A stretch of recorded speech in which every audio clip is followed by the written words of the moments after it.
Welcome to the deep dive. Today, we're really getting into something important, something a lot of us face. That moment you start making, good money.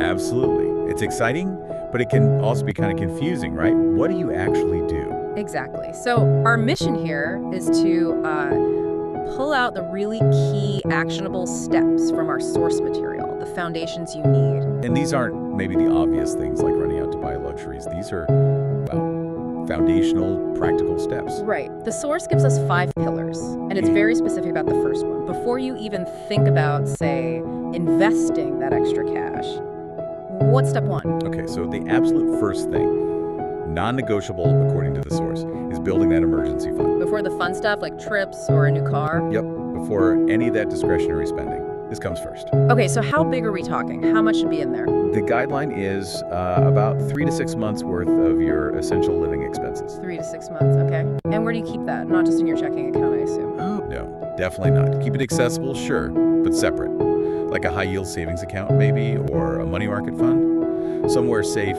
but liquid. Right, because life just happens, doesn't it? The source makes that point. It really does.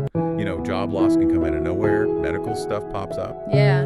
This fund is basically your safety net. It keeps you grounded, stops a setback from becoming a total disaster for your finances. Makes perfect sense. Okay, so emergency fund is locked down. What's foundation number 2? This one surprised me a bit in the source. Yeah, it's interesting. Before you even dive deep into investing the money itself, the source says invest in your knowledge, financial literacy. Ah, I like that. So reading up, getting educated is the real first investment. That's the idea. The source actually recommends specific books, things like Building Wealth, Journey to Financial Freedom, Rich Dad, Poor Dad, The Psychology of Money. Good starting points. Familiar titles? Yeah. And there was a phrase the source used. Oh yeah, knowledge is wealth in seed form. I thought that was pretty powerful. It's about understanding the game before you play with serious stakes. Building the right mindset first. Okay, knowledge acquired, emergency fund solid. Now we talk about investing. Foundation 3. Now you invest wisely. That's pillar 3.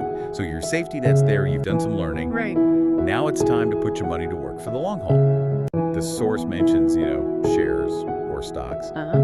SACCOs, which are like financial cooperatives, unit trusts, real estate, maybe even starting a business. Different options. But it warns against just jumping in, right? What's the key principle there? Yeah, don't invest blindly. That's crucial. Start with things you actually understand. Don't just chase hype. And consistency is key, it seems, more than trying to perfectly time things. Absolutely. Consistency beats timing, according to the source. The goal isn't overnight riches. It's steady,